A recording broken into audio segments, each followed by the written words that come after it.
Entonces quería retomar lo que habíamos platicado. Quería primero saber si tiene alguna duda, comentario acerca de lo que presenté. Reflexiones.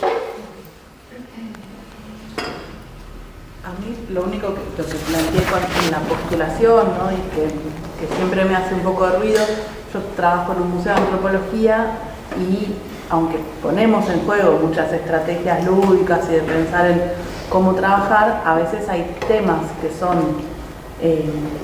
muy dolorosos y que es difícil trabajar de un modo más ameno, ¿no? Entonces ahí es donde trato de pensar, bueno, desde lo que es mi práctica cotidiana, pensar qué temas sí puedo trabajar de este modo, qué otros no. También porque hay algo, así como hablaban del contexto de la obra, hay algo del contexto de la práctica educativa que hace que los museos de antropología tengan muchos cuestionamientos en términos de un origen colonial, que hace que algunas cosas no se puedan, o yo sienta que no puedo abordar de un modo más humorístico porque puedo herir ciertas sensibilidades de un modo real. Entonces, nada, ahí es donde me quedé pensando. Sí, sí, apuntas a un punto muy importante que es un poco la ética de este tipo de estrategias, ¿no?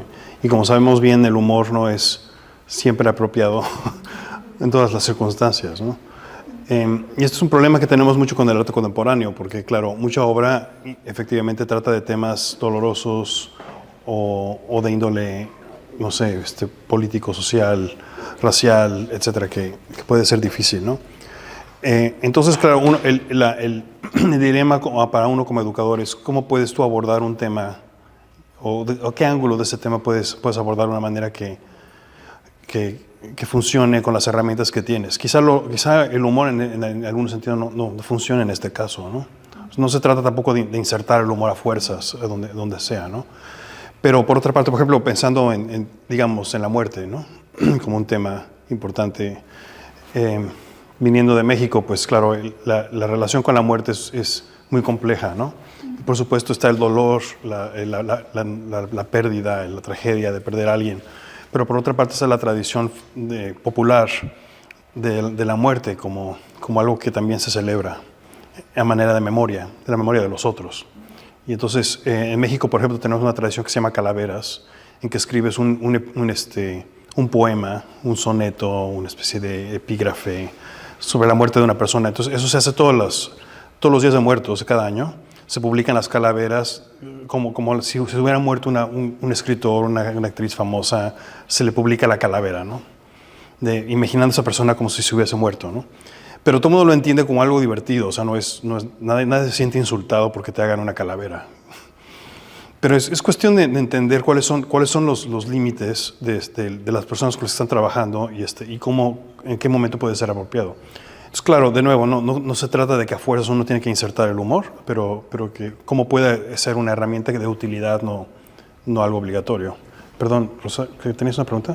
No, pensaba en lo lúdico, sí. No necesariamente en el humor, pero sí como en estrategias que desestructuren las formas convencionales de aproximación a ciertos temas, ¿no? Como que por ahí son más solemnes o como que quizás y apelar a otras formas de ver temas que por ahí son más escabrosos, como el tema de la muerte, por ejemplo, también puede ser. Sí, por ejemplo, hay cosas sobre el racismo que se trabaja desde una perspectiva humorística, ¿no? Pensando en el abordaje de lo genético, como jugando con los visitantes y poniendo en jaque las categorizaciones, y todo eso se avanza, ¿no? Pero digo, solo cuando Pablo planteaba, digo, bueno, para mí la pregunta vigente sigue siendo qué, cómo, cuándo, con quiénes, ¿no? Como que hay algo de eso que... Claro, hay algo como del estereotipo también, pienso yo, pero bueno, acá en modo taller, digamos, como que uno tira ideas que por ahí no tienen nada que ver, digo, pero también hay una cosa del estereotipo que uno tiene como muy incorporado, que decíamos, bueno, como el gallego, ¿no? Entonces, si uno, no sé, un grupo de adolescentes por ahí les plantea cuál era la imagen que se tenía de los pueblos originarios, o podría llamarse indios, por ponerlo en una perspectiva más colonial, digamos, probablemente hagan un gesto o hagan una representación que ya te permite partir de una visión que es la que uno quiere desestructurar, que no es una cuestión humorística, pero puede tener una cuestión que te permita sacar a la luz Sí. justamente lo que uno quiere discutir. Sí, hay que tener mucho cuidado con, claro, evadirlos, tratar de evitar estereotipar, ¿no? Pero sí hay posibilidad de utilizar el humor o lo lúdico como para generar empatía. Entonces, yo hago un ejercicio que es muy útil. Lo iba a hacer aquí hoy, pero bueno, lo vamos a hacer. Es un ejercicio de un sociólogo que consiste en hacer una fiesta imaginaria. Es como si todos estuviéramos en una fiesta, ¿no? Y tenemos en la espalda se nos pega una descripción de quiénes somos, ¿no? De cosas que tenemos. Yo tengo miedo él tiene miedo a las alturas, él es un cobarde, es millonario, pero yo no tengo yo no sé no sé qué dice esa descripción de mí. Yo solo recibo un papel que dice yo soy ingeniero, ¿no? Y me tengo que comportar en la fiesta como si yo fuera ingeniero, ¿no? Y así todos tenemos información de la otra persona que la otra persona no sabe que la tiene, ¿no? Entonces comenzamos a interactuar y tú te empiezas a dar cuenta de cómo te está tratando las personas y comienzas a deducir cuál es tu debilidad o tu problema, pero no te puedes ver a ti mismo, ¿ves? Eso lo hicieron en The Office, en la serie americana. Ah, sí. No sé si lo vieron, ese capítulo es espectacular porque trabajan con los prejuicios que tienen respecto a ciertas personas. Bueno, nada, me hizo acordar. Pero te vuelve como muy alerta a cómo se comportan las personas en relación a ti y cuáles son las cosas que uno no ve de sí mismo, ¿ve? Entonces, claro, eso es algo como muy, muy personal que te ayuda a entender lo que es la empatía, ¿no? Y a ver las perspectivas desde otra parte, desde otro lugar, ¿no? Otro ejercicio que hago es darles como papeles a diferentes personas en un grupo para discutir una obra de arte, ¿no?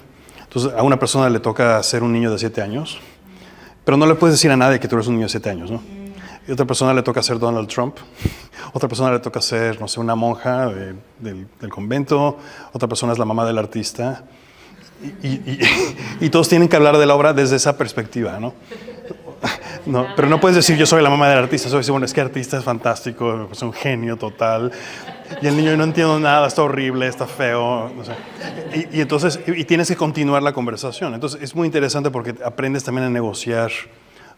Número uno, a entender la perspectiva de otra persona que no eres tú.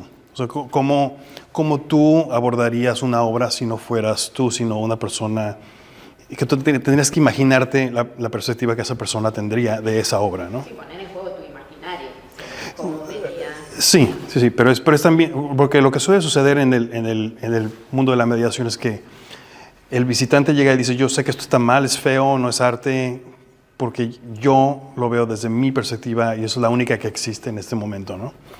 Pero cuando le pones a esa persona a pensar, ¿qué diría alguien que vivió en el siglo XII o alguien que vive en el siglo XXV acerca de esa obra? Entonces le empieza a cambiar, a mover el tapete, como decimos. Hay un espacio dentro en la ciudad de Rosario que es el tríptico de la infancia. En uno de los espacios está la Isla de los Inventos y lo que tienen es una oficina de miedos. Y es muy hermoso porque ahí lo que cambia es el lugar en el que el visitante se pone con respecto a su propio miedo, porque ya lo que tiene que hacer es completar una ficha para depositarlo en el archivo de la oficina de miedos. Entonces el educador asume un rol que es este burócrata que te recibe con una máquina de escribir, pero también quien se acerca produce como una perspectiva nueva, generando un contexto distinto, familiar y al mismo tiempo distante del tema específico. Claro. Es muy bonito y es muy... ves gente grande Sí. que se emociona, gente Claro. como en una situación muy particular. Es fantástico. Sí, yo creo que algo que es muy importante que nosotros podemos hacer para el espectador es darles herramientas de perspectiva. Es decir, mostrarles que el mundo no es solamente lo que ellos ven desde su perspectiva, desde su pequeño perímetro personal, sino que existen perspectivas de millones de personas que no somos nosotros, ¿no? Entonces, el poder entender cómo otros sienten, cómo otros piensan, cómo la gente que produjo una obra hace 1000 años pensaría, o te podrías imaginar que pensaba, o cómo la persona del futuro va a pensar. Eso te ayuda como a ampliar un poco tu tu manera de entender lo que puede ser una obra y también sacarte un poco de ese hoyo en que se suele meter el espectador promedio de decir esto es bueno o malo, o el arte solo es bonito o feo, o solo me gusta o no me gusta y punto, ¿no? Entonces, mostrarles que el tema es mucho más amplio que aquello, ¿no? Y a mí yo me quedé pensando de la exposición tuya, que cuánto tiene que ver el humor con lo humano, que parece una obviedad, te digo, pero cuando mostrabas las imágenes, primero empezaste con una imagen religiosa, ¿no? Y cuando el arte, sí, que sobre todo en los países nórdicos, cuando se empieza a despegar de la imaginería católica y eso como el principal tema también viene de la mano del desarrollo de toda una mentalidad burguesa y un anclaje como el sujeto en sí, no tanto el Dios y en la cosa trascendental. Se empiezan a conectar con lo humano y en esa humanidad empiezan a reírse de sí mismos, ¿no? Y cómo el humor tiene mucho que ver con eso. Y me parece que en estos temas que tienen que ver con sensibilidades humanas, el humor puede ser una herramienta. Por supuesto. Porque es una herramienta de reapropiación de la realidad y es un procedimiento muy complejo. O sea, generar una situación humorística tiene que ver con metaforizar, con un montón de cosas que son sumamente complejas y digo, es como una celebración de lo humano, ¿no? Por supuesto, sí. Sí, del hecho de que como humanos no somos infalibles, o sea, que cometemos errores, hacemos tonterías, nos caemos, hacemos payasadas, en fin, la vida es eso también, o sea, no solo es solemnidad y Es un ejercicio de subvertir el control y la represión, ¿no? O sea, vos hablabas de la cuestión del arte serio, el arte conservador, el arte rígido, el arte que tiene sus cánones y sus códigos y consta instituido, y es una manera de hacer cosas de manera instituyente, ¿no? De subvertir y sublimar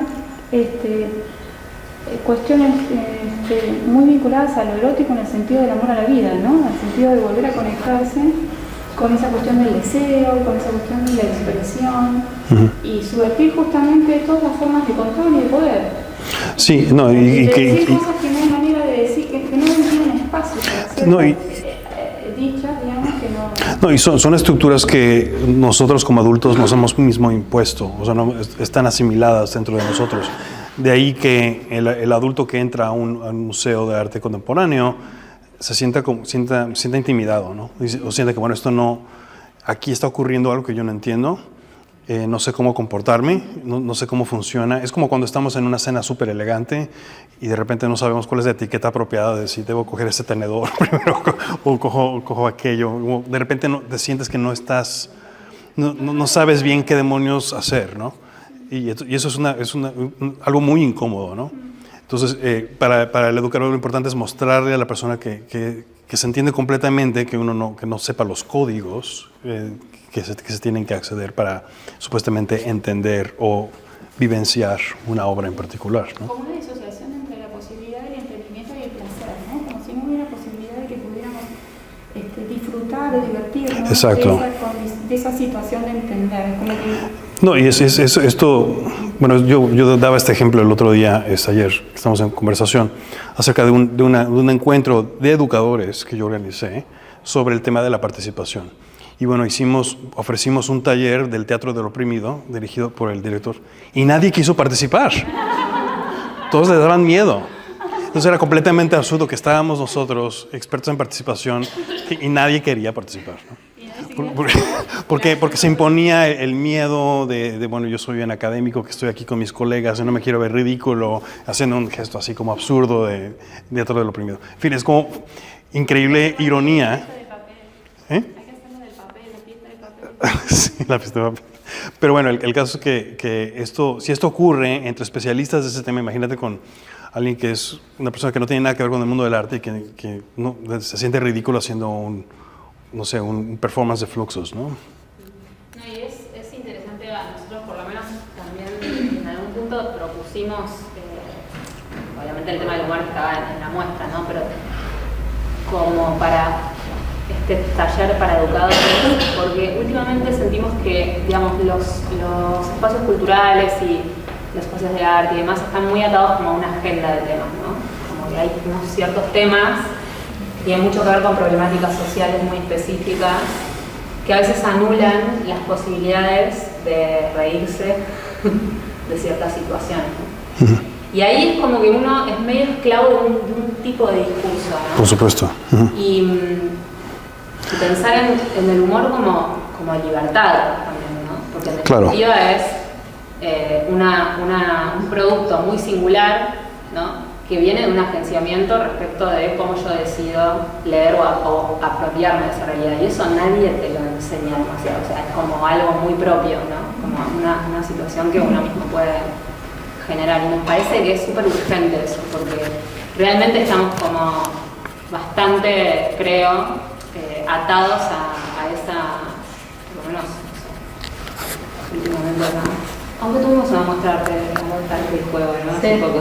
No, pero todo es lo académico, o los temas sociales. Claro, pero hay como una cosa del, bueno, el antropoceno, Claro, sí, eso está que no digo que no Sí, bueno. contar, pero todo muy plástico, ¿no? Y un problema que tenemos con públicos en general es que en el contexto educativo la gente cree que les vas a dar la solución o la respuesta o la definición de algo, ¿no?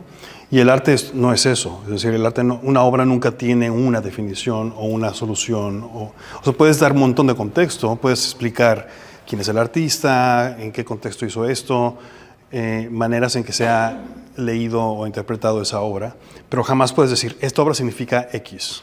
Es como, es una cosa completamente irresponsable de hacer. Pero se hace a veces en ciertos museos tradicionales en que dicen, bueno, tienes que dar esta tal o cual definición de X, ¿no?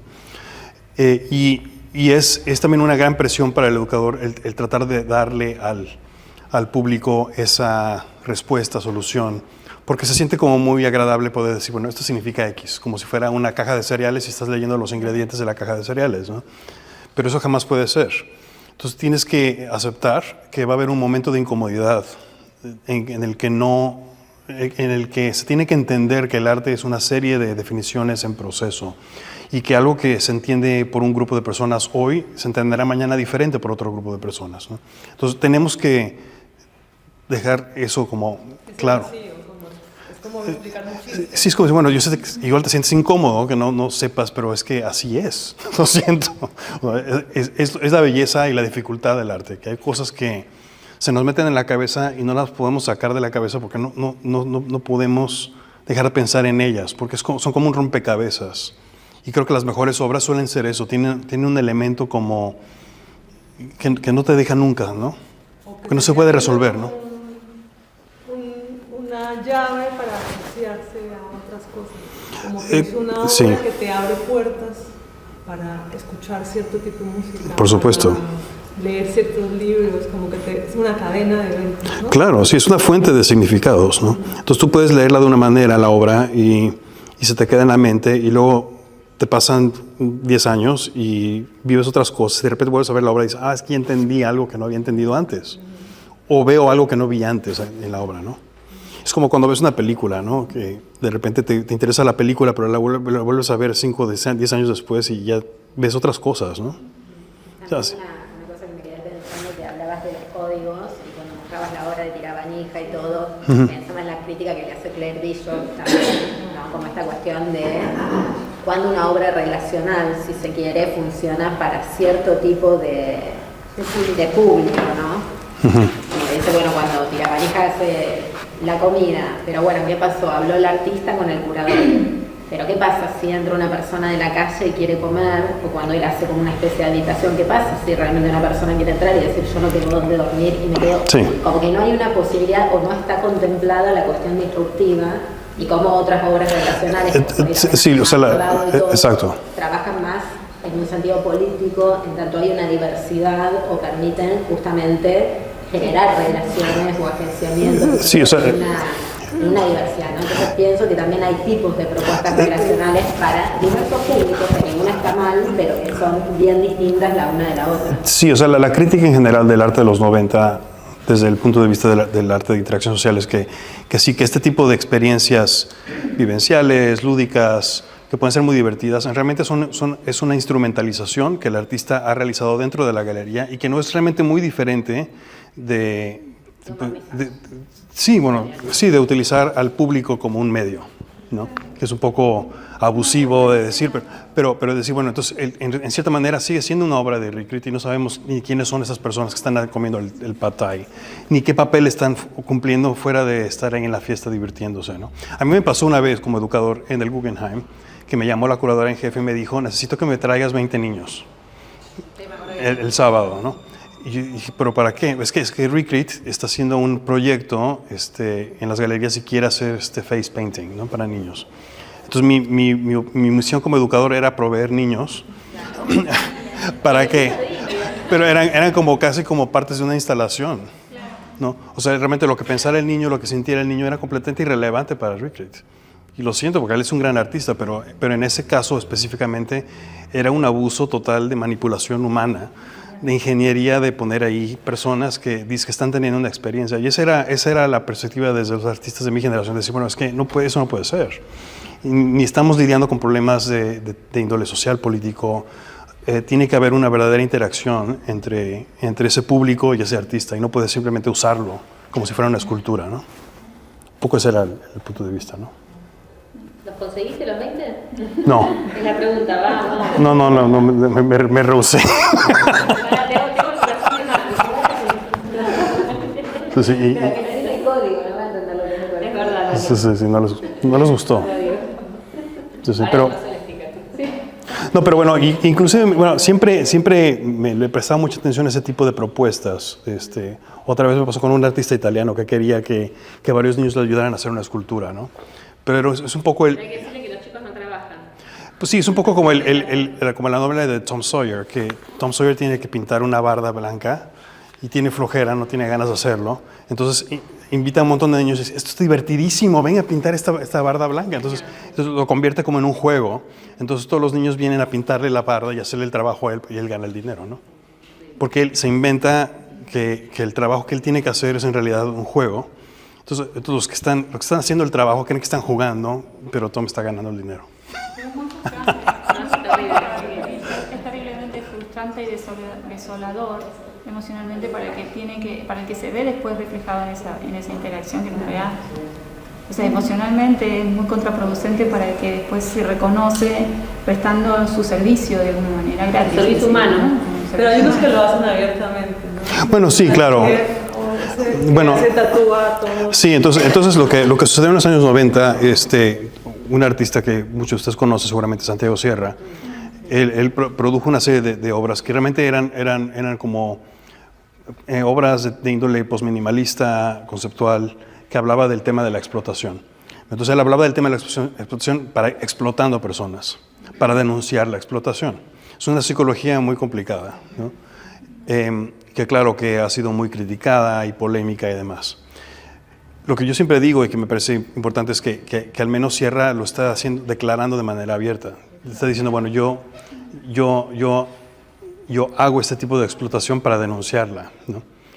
A diferencia de aquellos que hacen ese mismo tipo de explotación o similar, pero dándose como las ínfulas de grandes artistas con una gran moral, ¿no? Entonces, esa era la crítica que tenía, que se tenía de los años 90. ¿Algún otro duda, comentario? Porque quiero hablarles acerca de juegos. Bueno, solo les voy a dar un par de juegos y hacerles un par de preguntas, porque lo que quiero que hagamos en esta tarde es, vamos a tratar del humor, no de una manera, no a través de contar chistes, sino de hacer un juego. Este proyecto que se realizó en el 2019 por Creative Time es muy interesante. ¿Cómo se dice en español escape room? Sala de escape. Disculpen, mis anglicismos. Este proyecto es una sala de escape creada por un artista que se llama Risa Puno. Yo participé en uno de estos juegos y fue fascinante. Trataré de describirlo lo mejor posible. Bueno, básicamente estás en una sala de espera y se forman dos grupos de personas, ¿no? Y hay unas personas vestidas con bata, como de laboratorio, etc. y te hacen llenar un formulario. Y entonces haces como 2 grupos de personas completamente ajenas a ti, gente que jamás has visto en tu vida, como grupos de 5 o 6 personas. Y se hacen 2 grupos y nos meten a cada grupo en una sala distinta. Bueno, son idénticas las 2 salas. Y se nos dice que nuestra misión es salir de la sala. Entonces un poco la idea era como pasar de un juego a otro y cada juego te iba dando una clave, ¿no? Entonces es un proyecto colaborativo fascinante en el que tienes que estar como viendo y hay un reloj que te está diciendo cuánto tiempo te queda, ¿no? Entonces nosotros logramos abrir la puerta como segundos antes de que se nos acabara el tiempo, ¿no? Entonces salimos, ¿no? Y ganamos. Y el segundo grupo se quedó ahí atorado. Pero finalmente logró salir. Pero luego lo que nos dimos cuenta es, al hablar de nuestras experiencias, fue de lo que los del otro grupo habían vivido. Entonces ellos tenían el mismo espacio, pero con luz roja. Y lo cual era increíblemente problemático porque había algunos rompecabezas o enigmas que usaban el color. Entonces era bien difícil con luz roja distinguir diferentes tipos de colores, ¿no? ¿Y por qué uno con luz roja y el otro...? Bueno, ¿por qué crees? Porque eso es lo que les iba a preguntar a ustedes. O sea, ¿por qué creen que hizo el artista esto? Porque el rojo incomoda, genera incomodidad. Sí, pero ¿por qué decidió que un cuarto fuera rojo y otro no? Para ver las diferentes reacciones según el grupo. ¿Para ver las qué? Para ver las diferentes reacciones sociales o no Como sé, el contexto te define si te vas a divertir en algo o la vas a pasar mal, porque no tenías muchas chances de ganar en una habitación roja. No sé, mi pensamiento es que si se llama El privilegio del escape la obra, es que está hablando también de diferencias sociales. Entonces, ¿qué tendría que ver entonces el título, El privilegio del escape, con el hecho de que uno de los cuartos era rojo? Con lo político. Y otro no. Con lo político. El contexto de alguna forma te está ¿En qué sentido? afectando, qué sé yo. Sí, o sea, un grupo tuvo más suerte que el otro y... Exactamente. Es decir, claro, de inmediato lo que estaba tratando de hacer el artista, según ella misma lo definió, es mostrar cómo en la sociedad todos tenemos una ventaja sobre otros, ¿no? Ventajas económicas, ventajas geográficas, dónde naciste, y cómo eso ya en sí te da una ventaja sobre otros, ¿no? Que es clarísimo ya en términos ya sociales, ¿no? De carrera. Es decir, tienes la oportunidad de ir a la universidad o de estudiar y tener una carrera, mientras que otros no pueden tener aquello. Entonces lo que estaba haciendo el artista es ponernos a todos en una especie de concurso que estaba completamente a desnivel. O sea, que de manera literal parecía estarlo, pero la diferencia era que había un elemento que cambiaba todo, que era la luz roja, ¿no? Entonces era muy interesante luego descubrir cómo el otro grupo, cuando comenzamos a comparar nuestras experiencias con el otro grupo, pues es que estaba imposible hacerlo con la luz roja. Y decimos, ¿qué luz roja? Porque nosotros tenemos una luz perfecta, o sea, veíamos todo muy bien, ¿no? Eso no era el problema, ¿no? Como no teníamos el problema de ver, podíamos enfocarnos en otros problemas, que era cómo se resuelve este rompecabezas, etcétera, ¿no? Un poco esa era la idea del proyecto de este artista. Y otro que, bueno, es un proyecto que quizá algunos de ustedes conocen. Es una pieza, no se ve nada bien aquí, lo siento mucho.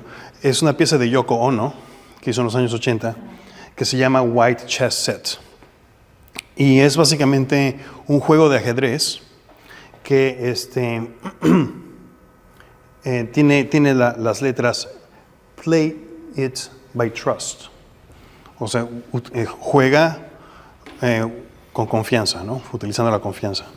Entonces, básicamente, si han jugado ajedrez, sabrán que, bueno, son siempre negras contra blancas, ¿no? Entonces, uno tiene las negras, otro tiene las blancas, y la noción del ajedrez es ganarle a las negras o a las blancas. Pero, ¿qué creen que ella habrá estado sugiriendo con esta pieza? ¿O qué les hace pensar? ¿Perdón?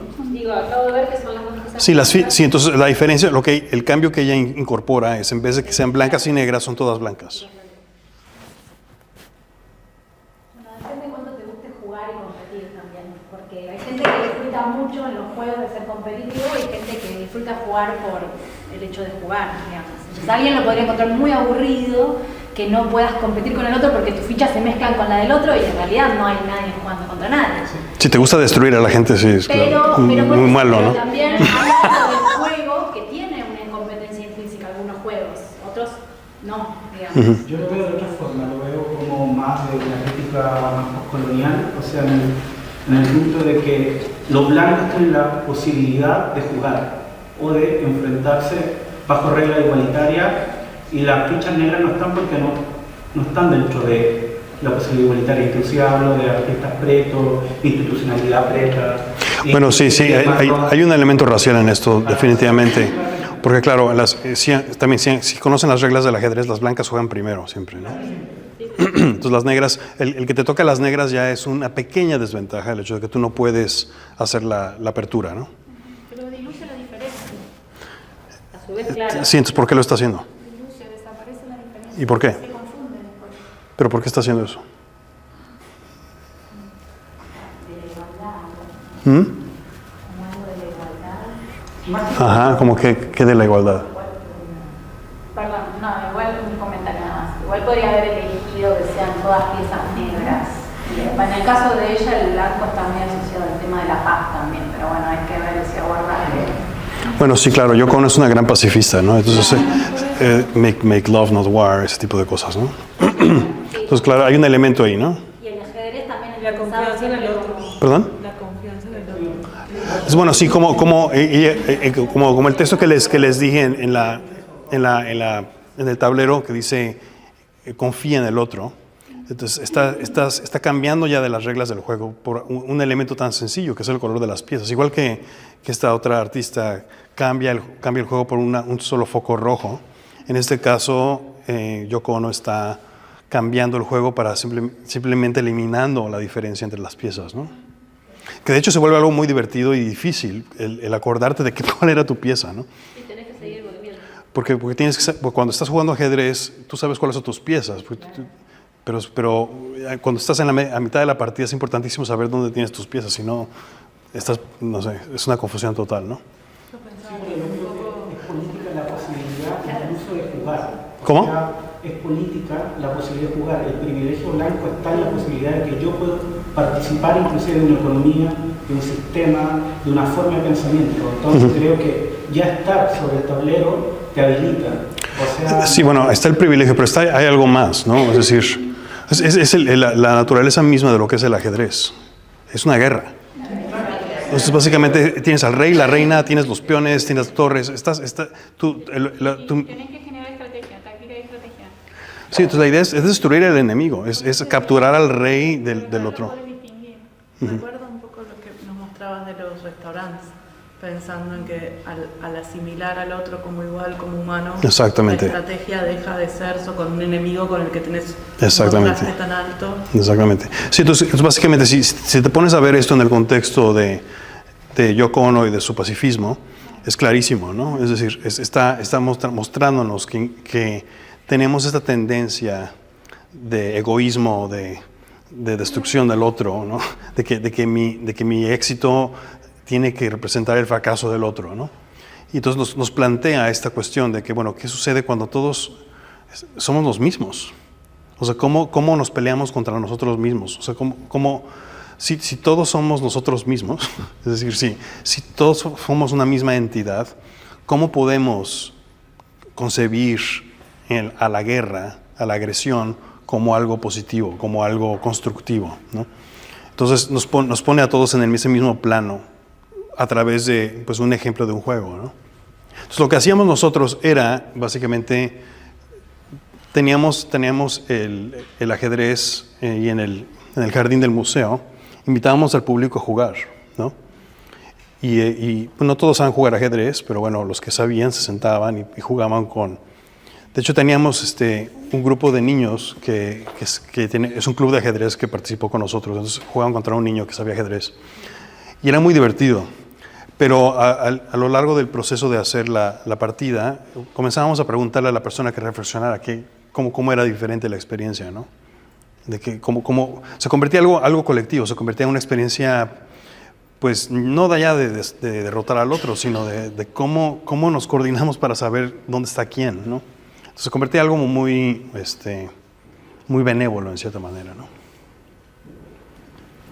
Pero bueno, les doy estos ejemplos porque son instancias de modelos y estructuras de juego que son familiares para la gente en general. Es decir, no todos jugamos ajedrez, pero sabemos lo que es el ajedrez.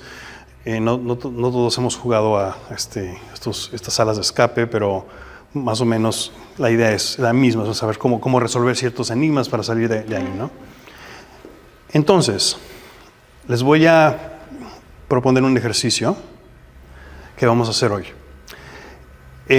Primero vamos a hacer 8 grupos de 3 personas cada una.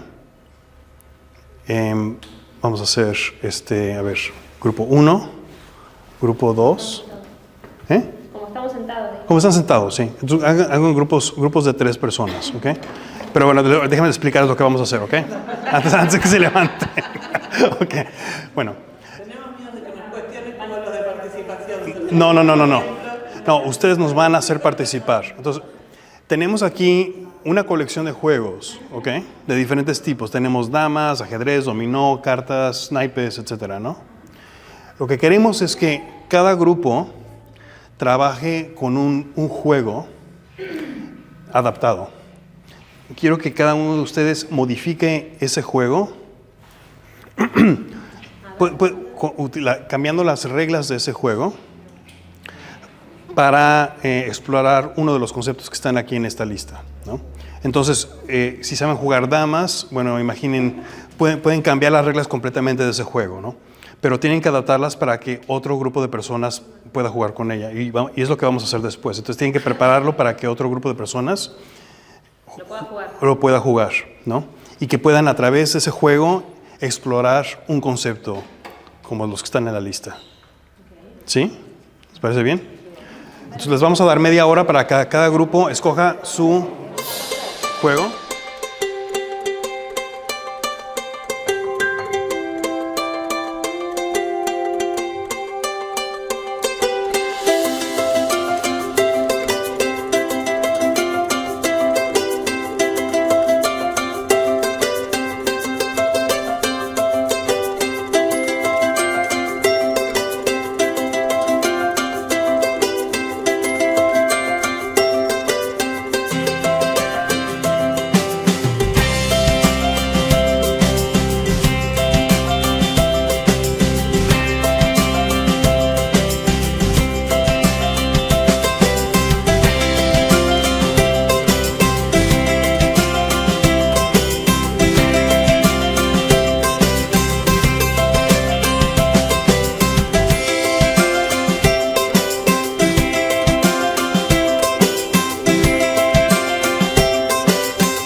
Ustedes juegan el juego de ellos y al revés, ¿no?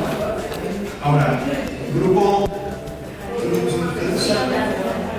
5, los vamos a dividir en 2, ¿ok? Entonces, la mitad del grupo 5 juega con el grupo 6 y la otra mitad va a jugar con el grupo 7, ¿ok? Entonces, 15 minutos para que ustedes jueguen el juego de uno de ustedes, uno de los grupos, y a los 15 minutos yo les doy la llamada para que cambien de lugar, ¿ok? Comenzamos.